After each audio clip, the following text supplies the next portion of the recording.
I have a huge passion for space tourism. I've been trying to start a career in space tourism for 3 years now. However, at first I was not very keen on Mars tourism. I always thought, if you want to go to Mars, visit northern Canada. Looking at the red planet, I decided that Mars was too far away, too dangerous, too expensive, and too boring for any kind of tourism for the foreseeable future. The moon is closer and seems far easier to reach, as well as being more exotic and beautiful, with great potential in the next few decades of lunar pressurized bus tours that will visit its mountains and valleys. However, I got the email asking for submissions to give a presentation here, and something just clicked. When I thought about Mars tourism closer, I realized that there is potential for extreme Mars tourism, similar now to the space tourism that is offered by the Russian Space Adventures business in degrees of complexity, costing millions and more expensive than orbital tourism, when orbital tourism itself becomes very affordable. The comparison between orbital to Mars tourism will be as the difference between suborbital to orbital tourism is today. That's when a ticket to visit a Bigelow Aerospace orbital hotel costs about $200,000, and the ticket to visit Mars will be about $21 million. The reason why Mars tourism will start is the same reason that space tourists are going into orbit right now. Mars can put your name in the history books.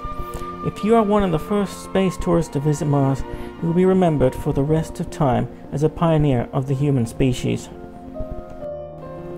Mars will also make your reputation forever back on Earth during your lifespan.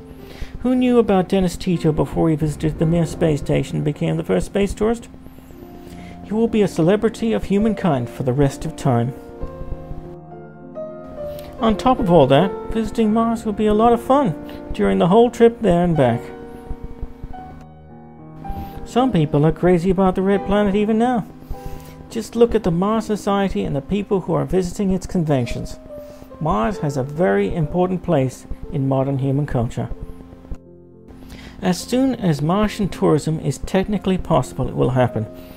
Basically, when it's cheap enough to reach low Earth orbit affordably, lunar surface tourism will start right away, followed very closely by Mars tourism. It is not way too much harder to visit the surface of Phobos than to land on the surface of our moon. Phobos is much further away, but has a low enough gravity well to not need a separate Phobos lander. The design of a fully safe, reliable Earth-to-Moon liner might not be much different or cheaper than the design of an Earth-to-Mars liner. Lots of the basic hardware for lunar surface tourism can be used with minimal modification for Phobos surface tourism, such as pressure suits, space cruiser ships, and pressurized moon surface hotels.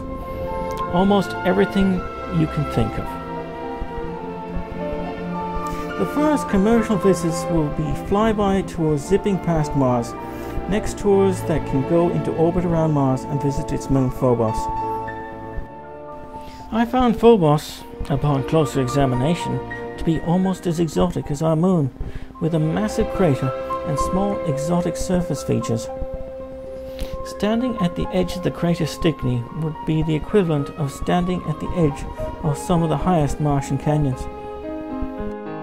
Much larger efforts involving the first for-profit visits to the surface of Mars by private human explorers will happen. Any trip to the surface of Mars, I think, should be classified as a private expedition and not just a casual tourist mission, in respect to the Voyager's supreme effort. Mars does have some great locations for a visit. Valleys, mountains, and canyons.